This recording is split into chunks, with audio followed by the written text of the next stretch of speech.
Osmania hostel భవనాల నిర్మాణ పనులు ప్రారంభమయ్యాయి. గోషమహల్ స్టేడియంలో ఉస్మానియా హాస్టల్ భవన నిర్మాణం చేపట్టారు.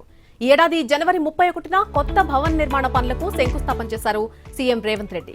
దసరా సందర్భంగా శాస్త్రోక్తంగా పూజలు చేసి పనులు ప్రారంభించిన ఎంఏఎల్ డైరెక్టర్ గోవర్ధన్ రెడ్డి ఈ మేరకు మాట్లాడారు. 26 ఎకరాల విస్తీర్ణంలో ఉస్మానియా హాస్టల్ ఏర్పాటు కాబోతోంది. 12 అంతస్తులతో అత్యాధునిక సౌకర్యాలతో భవనాలు నిర్మిస్తున్నారు.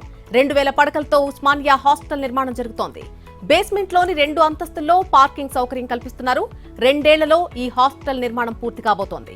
హాస్పిటల్లో 29 మేజర్, 12 మైనర్ ఆపరేషన్ థియేటర్లు ఏర్పాటు చేస్తున్నారు. హాస్టల్ కొత్త బిల్డింగ్ లో హెలీప్యాడ్ కూడా ఉండబోతోంది. నర్సింగ్, డెంటల్, ఫిజియోథెరపీ విభాగాలకు ప్రత్యేకంగా కాలేజీలు నిర్మిస్తున్నారు.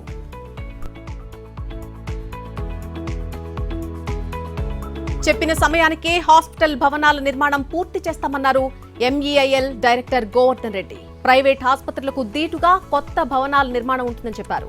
అధునాతన సౌకర్యాలు, పరికరాలతో హాస్పిటల్ ని నిర్మిస్తున్నట్టుగా చెప్పారు గోవర్ధన్ రెడ్డి.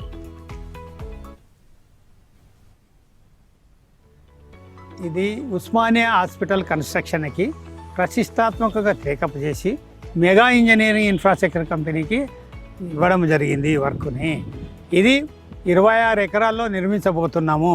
ఇది 32 lakhs ఎస్ఎఫ్టీని కన్స్ట్రక్షన్ చేయబోతున్నాము. ఇది 30 నెలల్లో కంప్లీట్ చేయాలి.